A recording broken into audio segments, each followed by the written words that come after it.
Hello mga idol. Yan ako dito sa bulod, tratanaw kang view. Anong masasabi nindo na ikasaro ka sa naka-esta digdi sa bulod? Magayon na naka-esta digdi sa bulod sa paguna nindo. Comment lang po kamo sa baba kung ano ang nagugustuhan nindo digdi sa bulod para mag-esta digdi. Libre ang gulayon. Pwedeng mamurot kinyog. Pwedeng hinabit ki kalunggay. Ning tanom ning may tanom. Aram nindo mga idol. Digdi sa bulod, ang tao digdi. Dahil porke naka-estar sa bulod, tahimik. Dahil nindo aram, naan mga tao digdiyo, mas malala pa sa banwa, taan mga tao digdi sa bulod, madadagmit. Ang gusto kong sabihin na madadagmit, dahil isa na sila nagpaparagirong-girong. Pero nagbibirigayan, lalo na kung mayo kaning kalayo, mayo pa ning isasapna, magrani ka sana sa inda, tulos kanindang tatawan. Lalo na kung nahiling ka na nagugulay, pagbalik ka yan, may daradara na ning mangko. Kung ano ang gusto kong sabihin, mahagad kigulay, patarabo-tabo. Alagad, dai na magpataramo-tamo. Pero, bago ka manghagad kigulay, o pagkakan sa kapitbahay, aramon mo muna kung ano ang sendang niluluto, tabaad yan, binaratikal sana sa kawali, na daiman lang hinurugasan. Mayo kami nin mga kapitbahay, kaya masap na ako, pero dahil ako makaluto, tamayo ako kay posporo, mayo kay lighter. Ngunyan, maduman ako sa kapitbahay ko, alagad nga ni taharayoon, dudumanan ko pa para makaluto ako.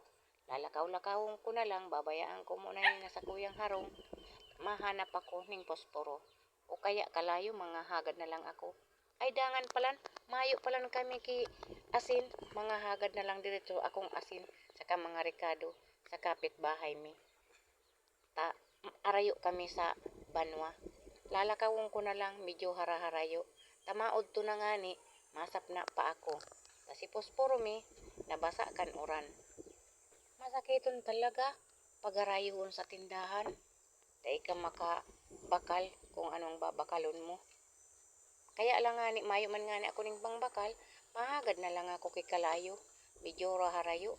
Ang sa kuyang dudumanan harayoon ang mga kapitbahay mi para lang makahagad ako ning posporo o kalayo. Nilalaag ko lang ani sa bunot para magabot sa harong, may baga pa, may kalayo pa para makasap na ako. Taod to na, mayo akong maranihan, mayo akong madalaganan na haraning kapitbahay. Mapagalon talaga pag naka-estar sa bulod. Iyo nga ni tatahimik, pero naman ang problema, tarayon kami sa tindahan, harayoon ang mga kapitbahay. Pero, tinitios ko na lang, mas magayon, mag-estar didi sa bulod. Sabi nga ni kayan, tiyaga-tiyaga sana, tabaad pag-abot ning aldaw, maka-estar naman ako sa banwa. Uni na nga ni, haranin na nga ni ako sa tinampo. Hara-haranin na, andudumanan ko. Maski sabi harayoon, pero sa pagiling ko, haranihon. Kaya, makakasap na manggiraray ako. Baka, alauna na, iyo pa sana ang pagsap na ako ta. Siyempre, ang pagbalik ko, medyo harayo. O siya, shout out na lang sa mga nakarelate ka ini yung video ko. Sa mga nakaranas ka ini, aram ko.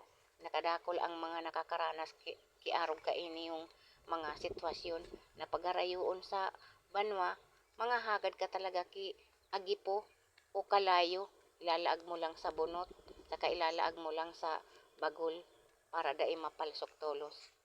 Babay na lang sa indo, asin, salamat sa mga nag-like, sa mga nag-share ng video ko.